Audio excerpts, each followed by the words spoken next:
और मैंने अक्सर मिंबर पे कहा है कि शिया कौम अपने बारे में आकर इसकी रैयत है उसके बारे में भी अपना अकीदा बेहतर करो। सरकार के गायब होने का ऐलान न करो, उनका हजूर हो चुका है, ज़हूर बाकी है। अगर वो मौजूद नहीं है तो निज़ाम कायनात कैसे चलना है?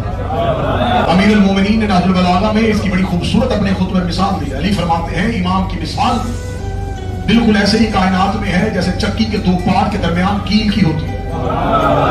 चक्की दो पार्ट होते थे, ऊपर एक नीचे, उसके दरमियान एक लोहे की कील, वो कील निकाल दिया जाए तो दोनों पार्ट एक दूसरे के ऊपर गिर जाए तो चक्की अपना काम छोड़।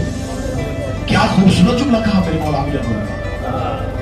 एक पार्ट है आसमान, एक है जमीन, इमामत है इसका कील। इससे इमामत को निकाल दिया जाए तो आसमान जमीन पे गिर जाए, ये निजाम कायनात रुक जाए अगर दरमियान से किरदार इमामत को गायब कर दिया।